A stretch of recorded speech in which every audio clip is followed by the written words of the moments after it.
Good evening class. आप सभी जल्दी से जुड़ जाओ ताकि आज की क्लास हम लोग स्टार्ट कर सके। और टॉपिक क्या है बेटा? तो बिंदु दोष, यानी जो क्रिस्टल हम लोग पढ़ रहे थे, ठीक है, उन क्रिस्टलों में कुछ दोष आते हैं। तो ऐसे तो वो दोष होते हैं 3 प्रकार के, ठीक है। आप ऐसे समझिए, ये तो हमारा मेन है जो हमारे सिलेबस में था एनसीईआरटी में। उसके बाद आप ऐसे समझिए कि जो हमारे क्रिस्टल होते हैं, ठीक है, तो क्रिस्टलों में दोष,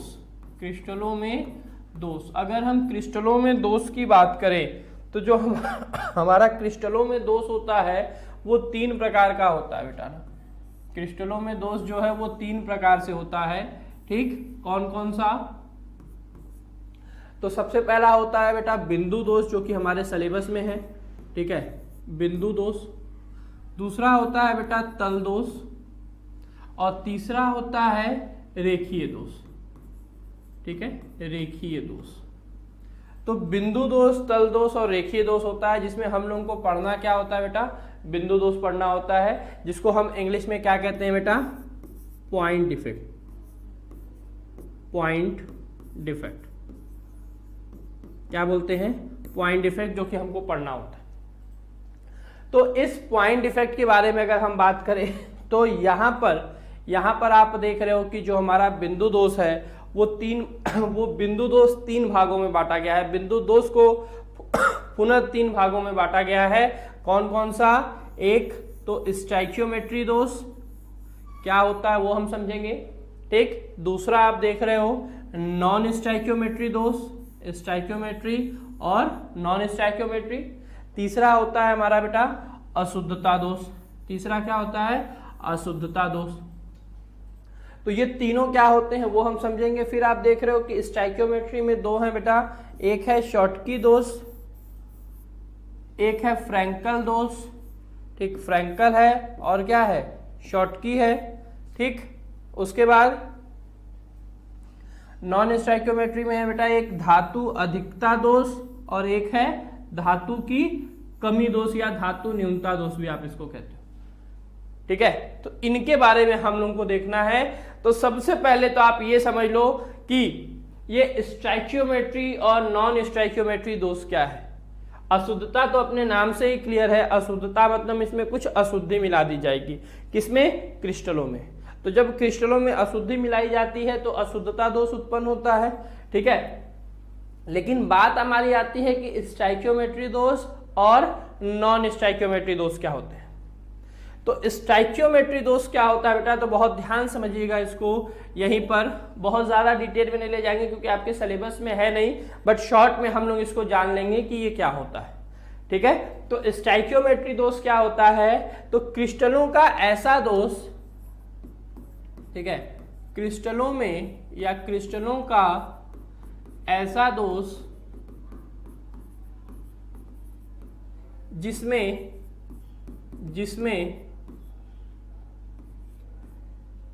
तत्वों के अनुपात में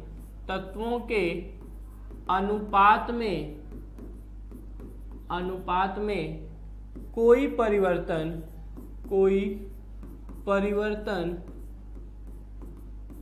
नहीं होता है, ठीक है। स्टैचियोमेट्री दोष क्या होगा? तो उसमें जो तत्व, जिन तत्वों से मिलके वो क्रिस्टल बना होगा, उनके वजह से दोष उत्पन्न होगा, लेकिन उनका जो अनुपात होगा, उनका जो रेशियो होगा, उसमें कोई परिवर्तन नहीं होगा।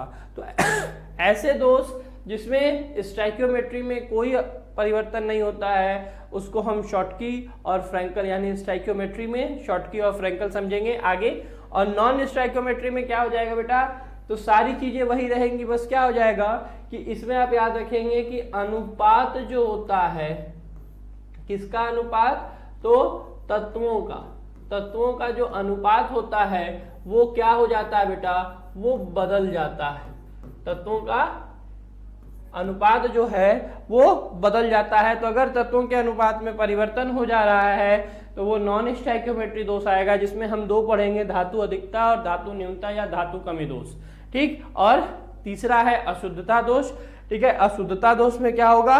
तो कोई अन्य तत्व मिला दिया जाता है। इसमें क्या होता है? तो कोई अन्य तत्व जो होगा, ठीक है, क्या बेटा, कोई अन्य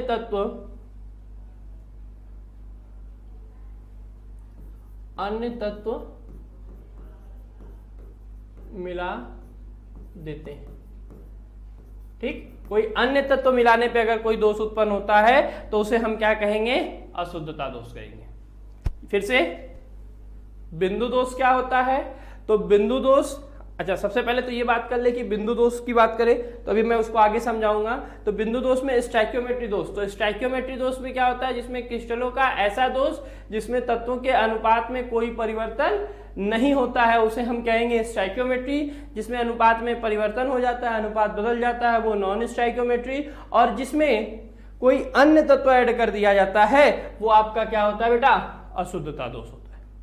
क्लियर है, यहां तक बात क्लियर होगा। इसके बाद आगे देखिए, एक एक करके हम लोग समझेंगे। तो एक बार मुझे आप लोग पहले रिप्लाई कर दो कि क्या मेरी आवाज आप तक आ रही है कि नहीं। एक बार आप लोग मुझे रिप्लाई कर दो कि क्या मेरी आवाज आप तक आ रही है कि नहीं।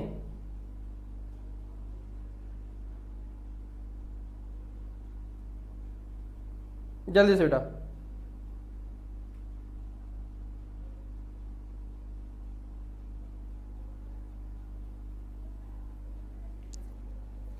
ठीक है, तो ये रिप्लाई करिए, आवाज आ रही है आप तक।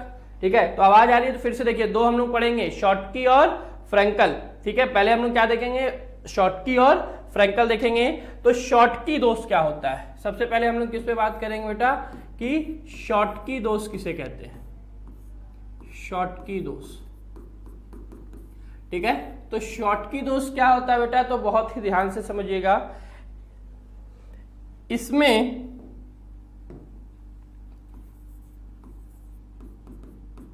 इस प्रकार के दोष में तत्व अपने जालक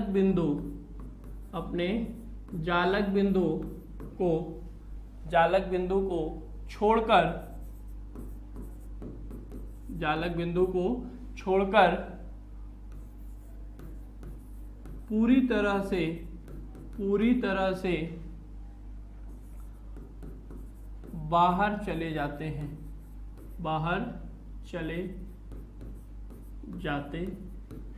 जालक बिंदु को छोड़कर क्या होंगे बेटा, पूरी तरीके से बाहर चले जाते हैं। और कैसे बाहर जाएंगे तो बहुत ही ध्यान समझिएगा। हम जानते हैं कि जो हमारे अवयवी कण यानी क्रिस्टल होता है उसमें इस तरीके से बेटा जालक बिंदु होता है, परमाणु होते हैं, इस तरीके से उनकी व्यवस्था थी, आपने देखा हुआ था। आप ऐसे बनाओ, सर्कल करके बनाओ, कैसे बना लीजिए, कोई दिक्कत नहीं, बॉक्स करके बना लीजिएगा बस। लेकिन आपको ये समझना है कि ये जालक बिंदु हो गए। अब यहाँ पे तत्व होंगे, तो यहाँ पे कौन से तत्व हैं, जैसे मान लीजिए कि मैंने यहाँ पे कोई तत्व रखा, अब यौगिक होगा तो बेटा वो धनात्मक होगा, तो यहाँ पॉजिटिव रखा, यहाँ निगेटिव होगा, तो फिर यहाँ पॉजिटिव वाला होगा, यहाँ पे निगेटिव, यहाँ पॉजिटिव है तो यहाँ ऋणात्मक वाला, यहाँ निगेटिव है तो यहाँ धनात्मक वाला होगा। फिर यहाँ क्या होगा, ऋणात्मक वाला होगा, यहाँ देखो धनात्मक वाला होगा, यहाँ ऋणात्मक वाला होगा, यहाँ धनात्मक वाला होगा, यहाँ क्या होगा फिर आपका ऋणात्मक वाला होगा और यहाँ धनात्मक वाला होगा। ठीक, और यहाँ पे आपका क्या होगा बेटा, यहाँ पर आपका ऋणात्मक वाला होगा, यहाँ पे निगेटिव होगा और यहाँ क्या होगा, पॉजिटिव होगा, ऐसे कुछ होगा। तो क्रिस्टल कुछ ऐसे होते हैं कि कोई धनात्मक, कोई ऋणात्मक, धनात्मक ऋणात्मक आपस में मिलके एक ठोस का निर्माण किए होंगे। और यहां पर होगा क्या बेटा, जैसा कि मैंने बोला शॉटकी दोष है, तो शॉटकी दोष में बेटा इस प्रकार के दोष में तत्व जालक बिंदु को छोड़कर चले जाते हैं। और कैसे छोड़ के जाते हैं बेटा, तो समान अनुपात में। कैसे जाते हैं, समान अनुपात में। ठीक है, जालक बिंदु को छोड़कर पूरी तरीके से बाहर चले जाएंगे। और कैसे जाएंगे, समान अनुपात में जाएंगे। मतलब आपको यहाँ क्या समझना है कि यहां से अगर दो धनायन गायब होगा तो दो ऋणायन गायब होंगे, एक धनायन तो एक ऋणायन। तो जैसे अगर मैं बोलूं कि यहां से मैंने देखो ये क्या किया, एक यहाँ पे जो ऋणायन होता वो और यहाँ जो धनायन होगा वो, उसको मैंने गायब कर दिया। तो इसकी वजह से अब यहाँ पे जो दोष उत्पन्न हुआ वो दोष हमारा क्या कहलाएगा? शॉर्टकी दोष, क्योंकि वो अपनी जगह पे है नहीं। तो जब जगह पे नहीं है तो यहाँ पे दोष उत्पन्न होगा और इस दोष को हम लोग क्या कहेंगे? शॉर्टकी दोष। बात क्लियर है? ठीक, चलिए इसके बाद दूसरा शॉर्टकी दोष के बाद फिर हमारा क्या था बेटा? देखो फ्रैंकल दोष। तो फ्रैंकल दोष की अगर हम बात करें तो फ्रैंकल दोष में बहुत ही सिंपल सा आप याद रखोगे कि फ्रैंकल दोष किसे कहते हैं? देखिए फ्रैंकल दोष, फ्रैंकल दोष की अगर हम बात करें तो फ्रैंकल दोष में क्या होता है? तो यहां आप सिंपल सा याद रखिएगा कि यहां पर जो धनायन होंगे, क्या होंगे बेटा? धनायन, या फिर आप ऐसे लिखो कि क्रिस्टलों में उपस्थित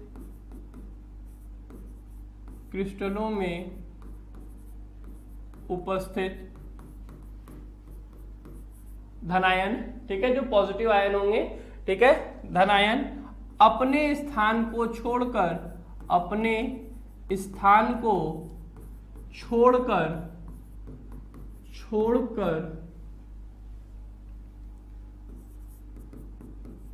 अंतरकाशीय स्थल या स्थान, जो भी लिख सकते हो, स्थल पर चला जाता है, क्योंकि इस प्रकार के क्रिस्टलों में जो आपका धनायन होगा बेटा, ध्यान समझिएगा, जो धनायन होगा उनका आकार, धनायन का आकार ऋणायन के आकार से क्या होता है? छोटा होता है। क्या होता है बेटा? छोटा होता है। ठीक, इसको समझने के लिए फिर वही हम काम करेंगे। देखिए ये हमारा हो गया, इस तरीके से ये होंगे,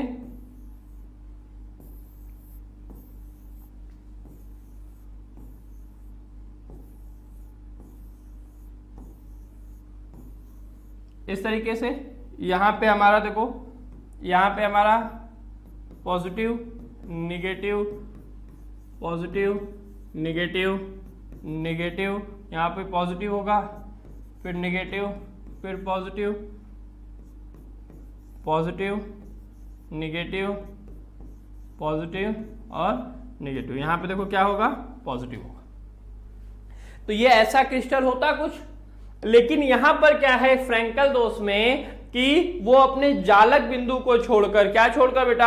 अपने जालक बिंदु को छोड़कर, यहाँ पे जो पॉजिटिव था ये अपने जालक बिंदु को छोड़कर कहाँ आ जाएगा? ये जो स्थान दिख रहा है, इन स्थान को कहा जाता है अंतरकाशीय स्थल। क्या कहा जाता है बेटा? अंतरकाशीय स्थल। तो ये यहां से हटकर कहाँ आ जाएगा? इस अंतरकाशीय स्थल पर आ जाएगा। तो जो पॉजिटिव यहां था उठ के यहां आ गया, तो अब यहां से यहां आया तो उसमें दोष उत्पन्न हुआ। ठीक है, तो इस प्रकार के दोष को हम लोग क्या कहते हैं बेटा? फ्रैंकल दोष। और आप देख रहे हो कि इसमें दोनों में ही, चाहे फ्रैंकल हो चाहे शॉर्टकी हो, दोनों में अनुपात का कोई परिवर्तन नहीं। अनुपात का कैसे परिवर्तन नहीं है? आप सिंपल सा देख सकते हो। अगर समझो, अगर मैं बोलूं कि 10 पॉजिटिव आयन होते हैं और 10 क्या होते हैं बेटा? निगेटिव। 10 धनायन होते हैं और 10 ऋण आयन होते हैं। और इसमें क्या हुआ है कि एक धनायन अपने जालक स्थल को छोड़कर कहां चला गया? अंतरकाशीय स्थल पर चला गया। तो इसमें अभी भी आपके 10 और 10 ही हैं। और यहां पर देखो, यहां पर क्या था? यहां पर आप समझो कि अगर हमारे पास 10 धनायन और 10 जो हैं आपके क्या होते हैं? 10 धनायन होते हैं और साथ ही साथ 10 ऋण आयन होते हैं, और दोनों एक एक मात्रा में निकला हुआ है। तो अब हमारे पास कितना बचा? 9 धनायन बचा और 9 ऋण आयन बचा। अब दोनों का अनुपात चाहे आप यहां निकाल लीजिए चाहे यहां निकाल लीजिए, दोनों में अनुपात क्या आएगा? 1 संबंधे 1 का अनुपात आएगा। तो अनुपात में कोई परिवर्तन नहीं हुआ, इसीलिए स्टाइकियोमेट्री में आएंगे। अनुपात में कोई परिवर्तन नहीं हुआ, इसीलिए किस में आएंगे, स्टोइकियोमेट्री में आएंगे। इनके ढेर सारे एग्जाम्पल हैं, ठीक है, जिसमें आप क्या यूज कर सकते हो, यहाँ पे जैसे NaCl, KBr, ETC, और भी बहुत है बट ये दो मैं लिख दे रहा हूं। NaCl और KBr ये दोनों यहाँ पे एग्जाम्पल में आप यूज कर सकते हो, किसमें, शॉर्टके में, ठीक है। और फ्रैंकल में हम एग्जाम्पल क्या यूज करेंगे बेटा, तो फ्रैंकल में जो हमारा एग्जाम्पल हो जाएगा, फ्रैंकल में हमारा एग्जाम्पल हो जाएगा AgCl, AgBr, ETC, ठीक है। चलिए इसके बाद जब हम बात कर लिए बेटा स्टोइकियोमेट्री में शॉर्टकी और फ्रैंकल की, तो फिर अब हम बात करेंगे नॉन स्टोइकियोमेट्री में धातु अधिकता दोष और धातु न्यूनता या धातु में कमी। तो अब याद रखिएगा कि जब हम धातु अधिकता की बात करेंगे तो किसकी बात कर रहे हैं हम लोग बेटा, धातु अधिकता दोष, ठीक है। जब हम धातु अधिकता दोष की बात कर रहे होंगे तो धातु में जो अधिकता है वो दो प्रकार से आएगी, ध्यान समझिएगा। धातु में जो अधिकता होगी वो हम दो प्रकार से ला सकते हैं। धातु में अधिकता कैसे हो सकती है, एक तो जब कहीं बाहर से धातु क्रिस्टलों में आ जाए, आता है एक, तो जब कहीं बाहर से धातु क्रिस्टल में आता है तब धातु की अधिकता हो जाएगी, या फिर जब क्रिस्टल में से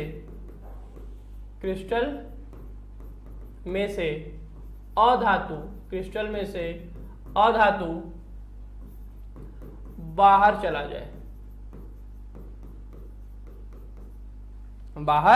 चला जाए, सॉरी, देखिए धातु को अधिक करना है तो धातु को अधिक करने का हमारे पास दो उपाय है। एक, या तो कहीं बाहर से धातु को ला दे क्रिस्टल में, या तो क्रिस्टल में से अधातु को बाहर निकाल दे। बहुत ध्यान समझिएगा। अब जैसे मैंने ये बना लिया बॉक्स, आप ऐसे भी बना सकते हो, जैसे अभी हम लोग बना रहे थे उस तरीके से भी बना सकते हो, कोई दिक्कत नहीं है।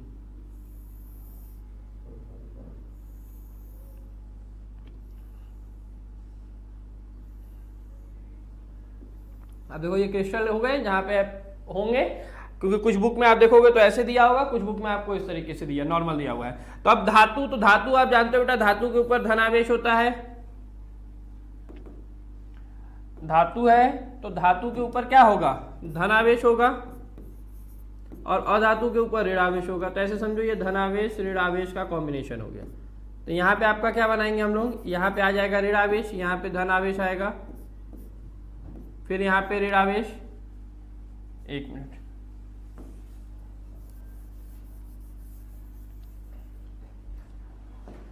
ठीक, देखिए इधर देखिए क्या है कि ये हमारा क्रिस्टल कुछ ऐसा है, धातु अधिकता की बात कर रहे हैं हम ना। तो इसमें देखो ये इस तरीके से हो गया। कहोगे सर अभी वो वाला बना रहे थे फिर ये बना दिए, आप कोई भी बनाओ कोई दिक्कत नहीं है, ठीक है, कोई बनाइए कोई दिक्कत नहीं। इस तरीके से ये हो गया। अब इसमें क्या है, धातु है तो बेटा देखो धनावेशित होगा और ऋणावेशित होगा, धनावेशित होगा और ऋणावेशित होगा। यहाँ वाला ऋणावेशित होगा, ये धनावेशित होगा, ये आपका ऋणावेशित होगा और ये धनावेशित होगा, ये आपका धनावेशित होगा, ये आपका ऋणावेशित होगा, ये फिर धन आवेशित होगा, ये ऋण आवेशित होगा। तो धन वाला जो है वो धातु होगा और ऋण वाला जो आपको है वो आपका क्या होगा, अधातु होगा। तो यहाँ पे जब हमको धातु को क्रिस्टलों में आना है तब, और जब धातु में से अधातु निकाल दें। अब आप समझो कि अगर मैं इसमें से कोई भी एक ऋण आवेशित हटा दूं, जैसे मैंने ये वाला ऋण आवेशित हटा दिया, तो जैसे ही ये वाला ऋण आवेशित हटाया तो यहाँ पर अशुद्धि आ गई और धातु अधिक भी हो गया। धातु क्या हो गया, अधिक भी हो गया, ये भी याद रखिएगा। तो धातु तो अधिक हो गया और अशुद्धि भी आ गई, तो इसको हम धातु अधिकता दोष कहेंगे। लेकिन यहाँ पर जैसे मैंने अभी समझाया था कि अगर हमारे पास 10 धन आवेश और 10 ऋण आवेश है, 10 धन आवेश और 10 क्या है, ऋण आवेश है, और मैंने एक ऋण आवेश को कम कर दिया तो अब 9 ऋण आवेश हो गए, और धन आवेश अभी भी कितना है, धन आवेश अभी भी 10 है। तो ये ज्यादा हो गया, ये कम हो गया, तो धातु अधिक हो गया। लेकिन साथ ही साथ आप देखो कि अनुपात में भी अंतर आ गया ना, अनुपात में भी अंतर आ गया, तो ये नॉन स्टाइकियोमेट्री दोष में आ गया। तो अनुपात में अंतर आया, लेकिन मुझे यहाँ पे आवेश, अब देख लो धन 10 आवेश है और ऋण आवेश 9 है, तो यहां पर अपने आप एक क्या हम लोग ऐड करते हैं बेटा, इलेक्ट्रॉन।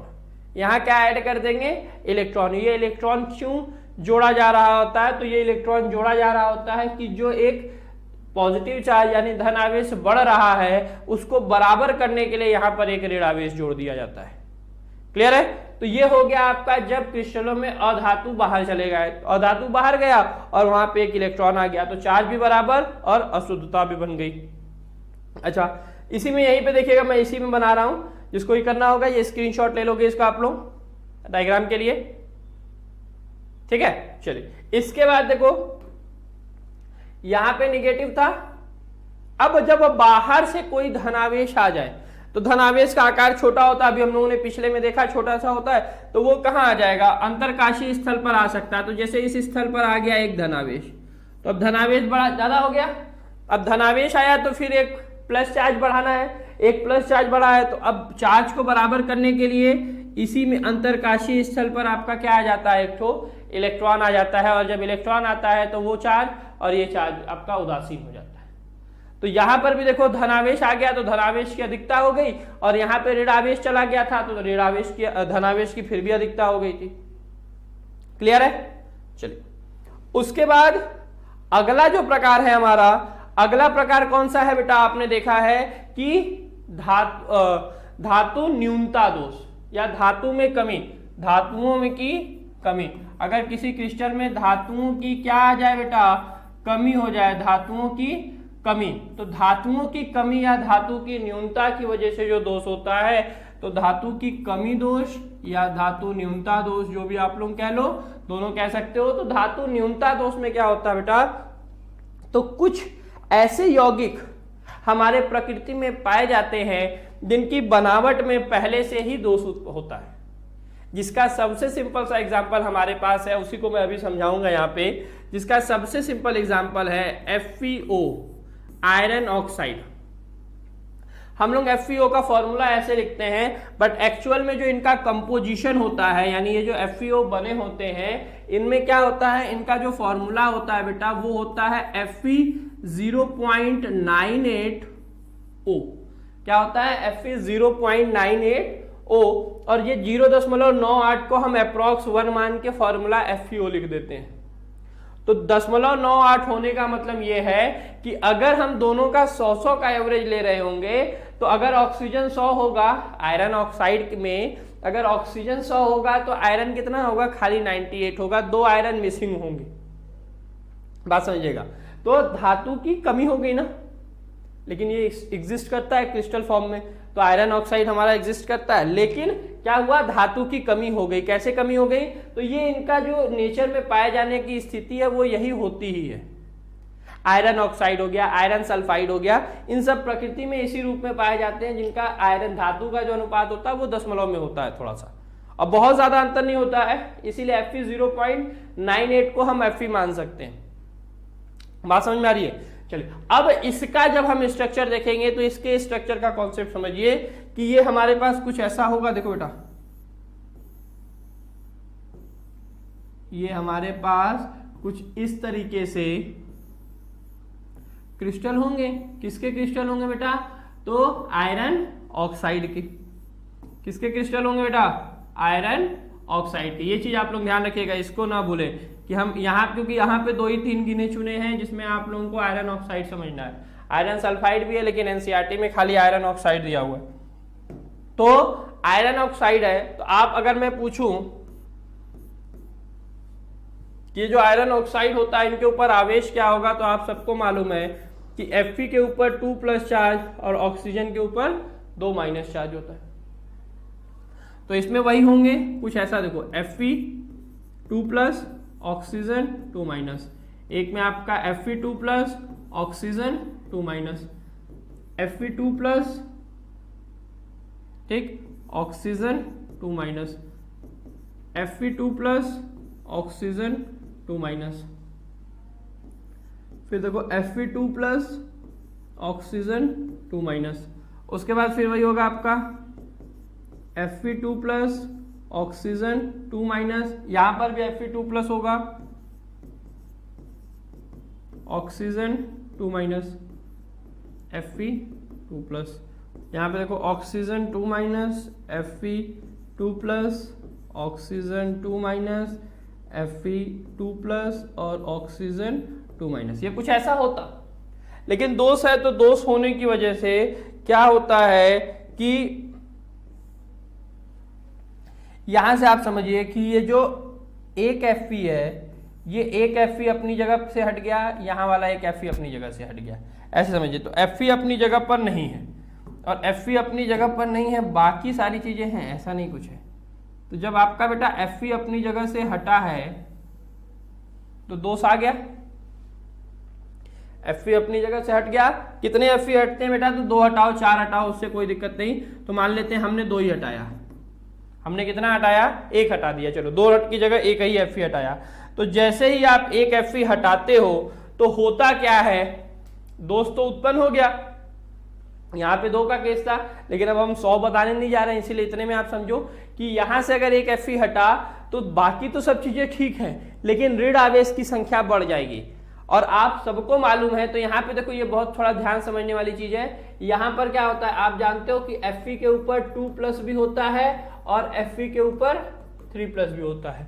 आयरन 2 प्रकार की ऑक्सीकरण अवस्था दिखाता है, +2 और +3। तो क्या होता है कि जब एक +2 वाला हटता है तो बाकी किसी 2 पर, मैं 2 को अलग रंग से कर देता हूं, किसी 2 पर आपका क्या आ जाता है बेटा?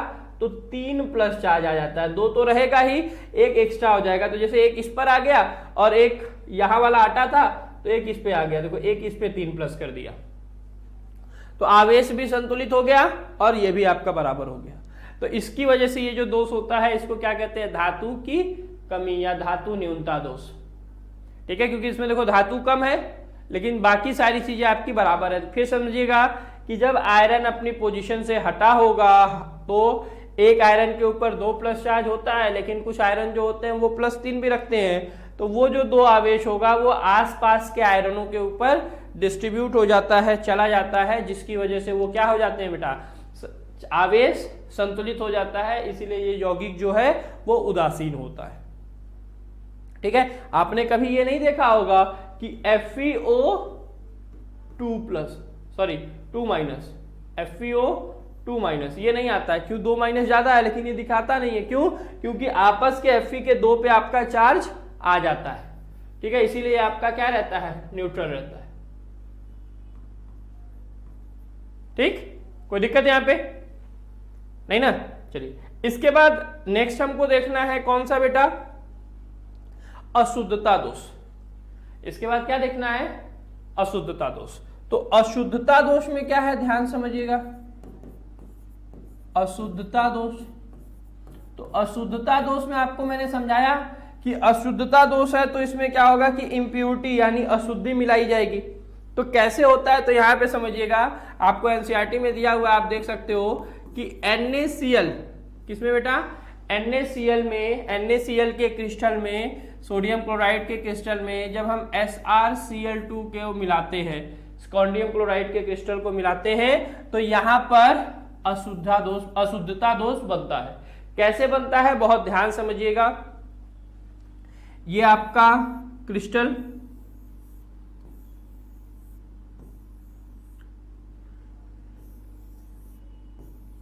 ये आपका क्रिस्टल होगा कुछ इस तरीके से। जरूरी नहीं कि आप इसमें 4 और 3 का ही रेशियो लो, आप ज्यादा भी कर सकते हो। ये 4 कर लिया, 5 कर लिया, ठीक है, उससे कोई दिक्कत नहीं है। अब NaCl का क्रिस्टल है, ये किसका क्रिस्टल है बेटा? NaCl का। तो ऐसे समझिएगा, यहाँ क्या होगा? Na+Cl-, Na+Cl-, Cl-, Na+,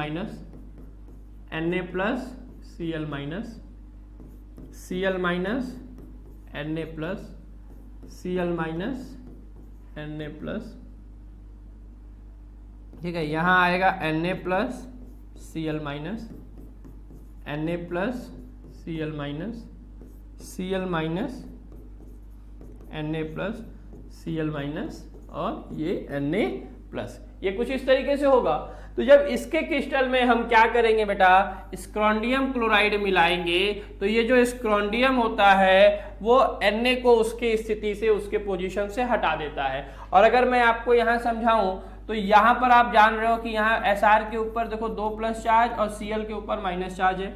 यहाँ पर आप देख रहे हो कि Na के ऊपर प्लस चार्ज और Cl के ऊपर माइनस चार्ज है। तो जब यहां से हटाएगा Sr किसको, सोडियम को, जैसे मान लो यहां से सोडियम को हटा दिया, ठीक है, यहां से क्या किया, एक सोडियम हटाया और उसकी जगह ले लिया, और लिया तो क्या आया यहाँ पे बेटा Sr2 प्लस, सोडियम को हटाया और क्या बन गया यहाँ पे Sr2 प्लस। तो जैसे ही Sr2 प्लस वहां आएगा तो आप देख रहे हो कि धनावेशों की संख्या क्या हो जाएगी, ज्यादा हो जाएगी। तो उस धन आवेशों की संख्या को बराबर करने के लिए क्या होता है कि एक और Na जो है वो अपनी स्थिति को छोड़कर चला जाता है। अब आवेश भी बराबर हो गए और साथ ही साथ क्रिस्टल में दोष भी उत्पन्न हो गया। तो अब इस पूरे क्रिस्टल में बाकी तो सब NaCl, एक अलग से स्कॉन्डियम आ गया, तो ये कौन सा दोष हो गया बेटा, अशुद्धता दोष। तो अशुद्धता दोष क्या होता है, तो जब किसी क्रिस्टल में बाहर से कोई अशुद्धि मिलाई जाती है और उस अशुद्धि में उपस्थित धनावेश जो होगा उस क्रिस्टल के धनावेश को विस्थापित कर देता है, तो उसकी वजह से जो दोष उत्पन्न होता है उस दोष को हम क्या कहते हैं बेटा, अशुद्धता दोष कहते हैं। ठीक है, तो यहां तक आप सभी को क्लियर हो गया होगा। इसके बाद आपको मैं बताऊं कि जो बच्चे अभी तक टॉप 100 बैच से नहीं जुड़े हैं शुभम क्लासेस के, वो सभी के सभी जल्दी से जल्दी टॉप 100 बैच से जुड़ जाइए, जिससे जुड़ने के लिए आपको मात्र 1499 रुपए का पेमेंट करना है। और इस 1499 रुपए में आपको हर विषय की तैयारी बेटा पूरे 1 साल तक कराई जाएगी। हर विषय की तैयारी पूरे 1 साल तक कराई जाएगी, जिसमें आपको live class, practice set, notes, last years के पेपर, संडे टेस्ट और इंपॉर्टेंट क्वेश्चंस भी होंगे। आपको शुभम क्लासेस ऐप डाउनलोड करना है प्ले स्टोर पर जाके और आपको पेमेंट करना है। ठीक है बेटा, तो अगर आपको ऐप से पेमेंट करने में दिक्कत आ रही है तो आप क्या कर सकते हो बेटा, ये दिए गए 2 नंबर जो हैं इनमें से आप किसी भी नंबर से आप कांटेक्ट कर सकते हो। ठीक है, व्हाट्सएप करिएगा, आपको जोड़ दिया जाएगा। और एक सबसे खास बात आप याद रखिए कि जो सिलेबस में रिडक्शन हुए हैं उन सिलेबस के रिडक्शन को हम लोग डिस्कस करेंगे कि हमको क्या पढ़ना है क्या नहीं पढ़ना है। ठीक है, उसके बाद फिर आपका सिलेबस के अकॉर्डिंग सारी पढ़ाई कराई जाएगी। क्लियर है, ये बात सभी को क्लियर है। तो आज की क्लास में हम लोग इतना ही रखते हैं बेटा, इसके बाद कल की क्लास में मुलाकात होगी। Thank you.